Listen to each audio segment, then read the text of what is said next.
सर्व लोक, बरेच लोक कसले विनर झाले तुम्ही? छोटस टार्गेट होतं, बॅग छोटस टार्गेट होतं, कुठलं? ब्लेझर, ज्या आमच्या बल्लाळ सरांनी घेतला, तुम्ही बऱ्याच लोकांनी घेतला. हे काय आहे? हे तुमच्या डायमंडशिप पर्यंत पोहोचायचं साधन आहे. जे आज इथं ऑफर लागल ना, ही ऑफर प्रत्येकानं माइंडसेट करायचंय. जर तुम्हाला कुलू मनाली ऑफर पूर्ण करायची आहे, जर तुम्हाला तुमचं डायमंडशिप पर्यंत पोहोचायचंय, जर तुम्हाला तुमच्या लाईफ मध्ये येणाऱ्या 3 वर्षामध्ये कमीत कमी 5 करोडच्या वरती इन्कम घ्यायचं आहे, तर माइंडसेट एकच करायचं, जे टार्गेट लागल ते टार्गेट मी सोडणार नाही बॉस. काही झालं तर चालेल, पण हे टार्गेट मला पूर्ण करायचं आहे. कारण हे तुमची जिद्दीची भावनाच तुम्हाला तुमच्या डायमंडशिप पर्यंत पोहोचवणार आहे. तुम्ही टार्गेट काय घेतलंय? टार्गेट काय घेतलंय तुम्ही? की मला ह्या रविवार पर्यंत जी ऑफर लावल्या, हे कुणासाठी नका करू, तुमच्यासाठी करा. तुम्हाला माहित आहे, जो व्यक्ती दुसऱ्यांसाठी करतो ना, तो व्यक्ती 100% सक्सेस होतो. आणि माझं टार्गेट काय माहिती आहे सर, मॅडम, माझं टार्गेट आहे 2027 पर्यंत काही करून मला 25 डायमंड माझ्या टीम मध्ये क्रिएट करायचे. जबरदस्त. किती डायमंड करायचे? 25. म्हणजे माझं व्हिजन क्लिअर आहे, माझं पॅराशूट ओपन झालेलं आहे. मला किती डायमंड बनवायचे? 25. म्हणजे मला 25 लोकांना जर सक्सेस करायचा असेल, तर मला तर वाटतं या हॉलमध्ये बसलेल्या प्रत्येक माणसाला मला रुबी आणि एमराल्ड पर्यंत पोहोचवावं लागेल. जर तुम्हाला मी रुबी आणि एमराल्ड पर्यंत पोहोचवलं, तर तुम्हाला माहितीसाठी सांगतो, मला डायमंड अजून रँकच्या पुढं डायमंडचं लेबल लागलेलं नाहीये. तरी पण ही लोक सांगतात 1 कोटी कमवले, त्यांना माहिती आहे आता पुढच्याच महिन्यात होणार आहे, म्हणून सांगतात. माझा राईट इन्कम झालाय सर 92 लाख रुपये या रिलायन्स कंपनीने माझ्या अकाउंटला पाठवले. मित्रांनो, 24 महिन्यामध्ये किती रुपये पाठवले? 92 लाख. आणि आज महिन्याचं इन्कम येते 9 लाख प्लस.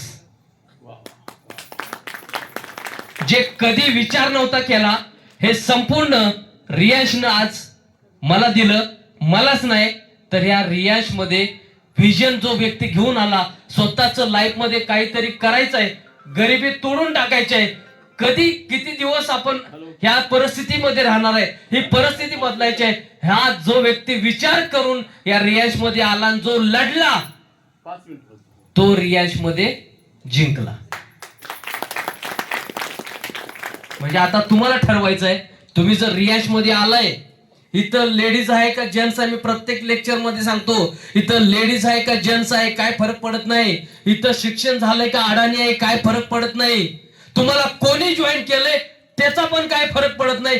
तुमच्या माइंड मध्ये काय चालतंय हे जास्त मॅटर करतं. सकाळी मला अचानक फोन आला, रात्री काही लोक होते, ऐकलं. साखरे सरांना मी आज बोलवलं होतं, सर मला थोडंसं असं माझं इमर्जन्सी आहे, मला उद्या नाही येता येणार. सर बिंदास, नो प्रॉब्लेम, तुमचा मावळा म्हणलं इकडं गड जिंकायला रेडी आहे. जिंकला का नाही गड? तुम्हाला काय करावं लागेल?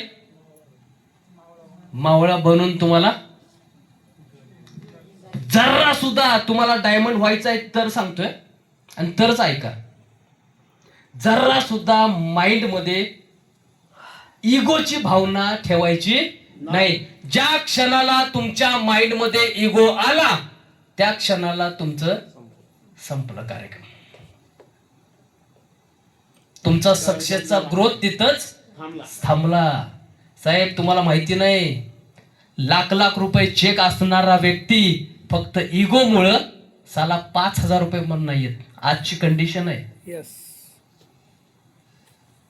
त्यामुळे तुम्हाला काय करायचंय? इगो सोडून यस, दुसऱ्याच्या सक्सेस मध्ये आपल्याला खूप मोठा आनंद झाला पाहिजे. ज्या दिवशी साखरे सर डायमंड झाले ना, त्या दिवशी त्यांना शब्द दिला मी, सर तुम्हाला कोहिनूर करण्यासाठी 90% वाटा हा राजेंद्र कांबळेच्या टीमचा असेल. त्या सिनियरला काय वाटलं असेल, हिथून सिनियरच्या व्ह्यूज काय निघले असतील, आणि म्हणून हा सक्सेस आहे.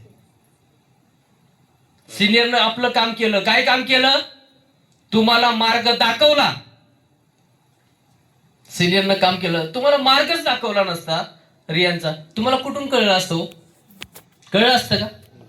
मग आई वडिलांनी जन्म दिलाय, त्याला जर विसरलो तर हे नेचर फळ देणार का नाही देणार? नाही देणार. चांगली नंतर चांगली देणार, वाईट केलं तर वाईट देणार. कधी पण मगाशी पहिल्याच वाक्यामध्ये काय सांगितलं तुम्हाला, परत रिपीट करतो, नीट ऐका.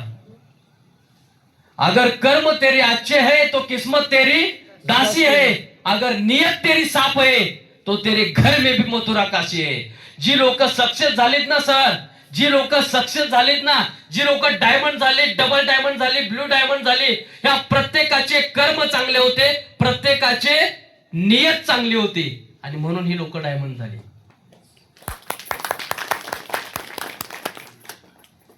आताच ऑफर डिक्लेअर करतील कळमकर सर. एवढंच सांगेन, टाइम भरपूर झालेला आहे. आपण लवकरच येणाऱ्या 5-6 दिवसामध्ये एक बेस्ट पैकी 1 डे पूर्ण 4 ते 5 तासाचं ट्रेनिंग विथ लंच आपण अरेंजमेंट करतोय. कारण का आपल्याला जास्तीत जास्त लोक, बल्लाळ सर कुठे गेले, कुल्लू मनालीला विनर काढायचे. कुल्लू मनालीला ही ऑफरची तारीख आपण सांगा. इथून पुढे आहे ना कामच होणार आपल्या टीम मध्ये. आणि काम कोणाबरोबर होणार ते पण सांगतो, मावळ्यांच्या बरोबर होणार, विजनरी लोकांच्या बरोबर होणार. चला आपण रक्त आटवणार आणि तुम्ही कावळा निघणार.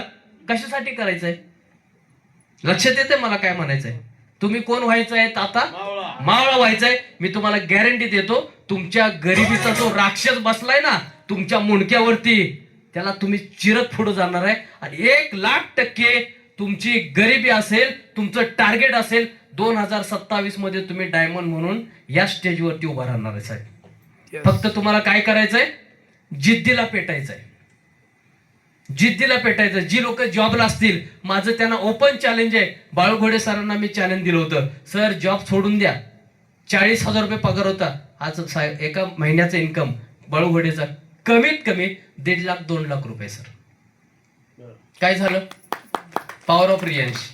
जर तुम्ही जॉब करताय, बिंदास सांगेन, ठीक आहे जॉब करा, पण जेवढं मॅक्झिमम वेळ तुम्हाला रियांशला देता येतील तेवढं रियांशला द्या.